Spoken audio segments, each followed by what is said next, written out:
नमस्ते दोस्तों, आप सभी का आज के एपिसोड में स्वागत है। ज्योतिर्लिंग की सीरीज़ में मैं 1-2 दिन से वीडियो नहीं डाल पाई थी, मुझे थोड़ा सा ट्रैवलिंग करना था।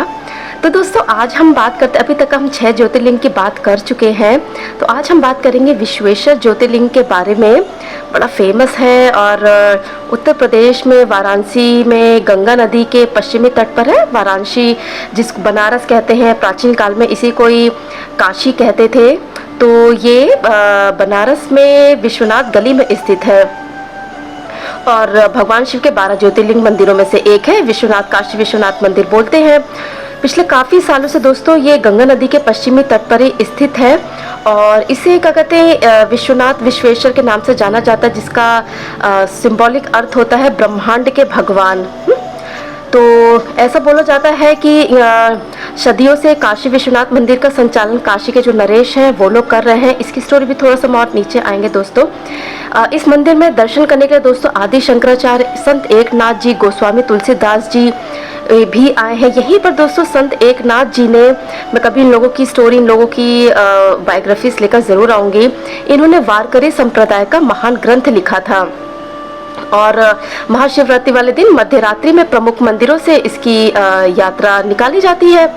तो दोस्तों विश्वनाथ मंदिर का थोड़ा सा हिस्ट्री पर आते हैं। विश्वनाथ मंदिर को इतिहास में कई मुस्लिम शासकों के द्वारा, मतलब जो भी राजा लोग थे, उन्होंने तोड़ा था, इस तरह का हिस्ट्री में आता है। मुगल शासक औरंगजेब इस मंदिर को गिराने वाले अंतिम मुगल शासक थे, जिसने मंदिर के स्थान पर मस्जिद बनवाई थी। मंदिर की जो वर्तमान संरचना है, जो करंट स्ट्रक्चर बहुत लोगों ने देखा होगा, विश्वेश्वर मंदिर बनारस में है। तो करंट जो इसका स्ट्रक्चर है वो 1780 में इंदौर की जो महिला मराठा शासिका थी अहिल्याबाई होलकर, उन्होंने करवाया था। दोस्तों इनकी भी स्टोरी बहुत अच्छी है। होलकर जी की मैं कभी लेकर के आऊँगी। बिल्कुल पढ़ी लिखी नहीं थी, लेकिन इनके पिताजी के कहने पर इन्होंने कितनी पढ़ाई और स्टडी की, तो इनके नाम पर आता है कि उन्होंने ही इसका मेंटेनेंस वगैरह सारी चीज़ें करवाई। तो काशी विश्वनाथ मंदिर के निर्माण के लिए काशी नरेश महाराजा बलवंत सिंह ने काशी मुक्ति अभियान चलाकर काशी को अवध के नवाब के नियंत्रण से इसको पूरी तरह से मुक्त कर दिया था।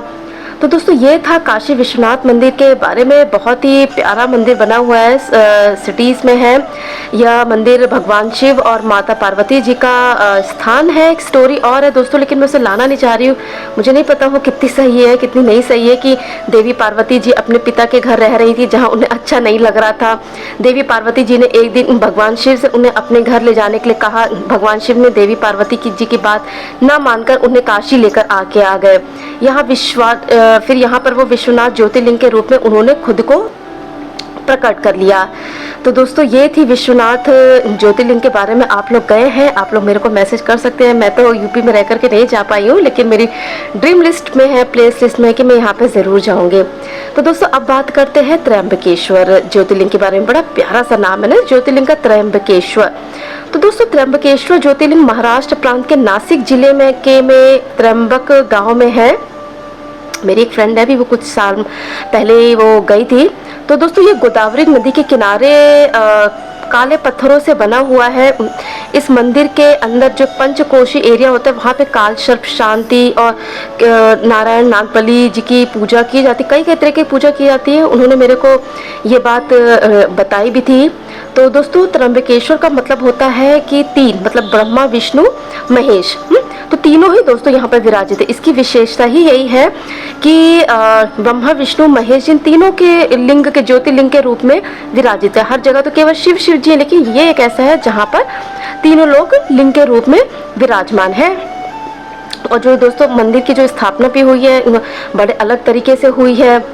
बहुत लोग आते हैं यहाँ पे अपनी मन्नो मुराद पाने के लिए आते हैं।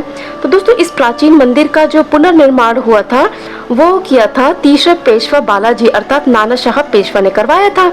इस मंदिर का मेंटेनेंस काम 1755 में शुरू हुआ और 31 साल के लंबे टाइम के बाद सन 1786 में जाकर के पूरा हुआ था। कहा जाता है कि इस भव्य मंदिर के निर्माण में, मतलब कंस्ट्रक्शन में करीब 16 लाख रुपए खर्च हुए थे उस समय ये रकम दोस्तों बहुत ही बड़े माने जाते थे। तो इस मंदिर के बारे में उसने मुझे बताया था कि जो गांव पड़ता है उसके अंदर ही पैदल चल कर के मंदिर इजीली मिल जाता है और ये सिंधु आर्य शैली में बना हुआ है। और मंदिर के अंदर गर्भगृह में प्रवेश करने के बाद शिवलिंग की जो है वो केवल अर्घा दिखाई देती है, लिंग प्रॉपरली नहीं दिखाई देता है। जब बहुत गौर से देखा जाता है तब 3 लिंग दिखाई दिए जाते हैं, ब्रह्मा विष्णु महेश त्रिदेव जी के। और शाम के बाद दोस्तों वही पूजा होती है। पूजा के बाद इस अर्घा पर चांदी का पंचमुखी मुकुट चढ़ा दिया जाता है। तो दोस्तों त्र्यंबकेश्वर मंदिर और गांव ब्रह्मगिरी नामक पहाड़ी के पे स्थित है। इस गिरी को शिव जी का साक्षात रूप माना जाता है। इसी पर्वत पर पवित्र गोदावरी नदी का उद्गम स्थल है। प्राचीन काल में दोस्तों गौतम ऋषि जी ने भी यहाँ पर तपस्या की थी और उन्होंने अपने ऊपर लगे गौ हत्या के पाप से मुक्ति पाने के लिए गौतम ऋषि ने यहीं पर ही क्या कहते तपस्या की थी और शिव जी से गंगा को यहाँ पर अवतरित होने का वरदान मांगा था।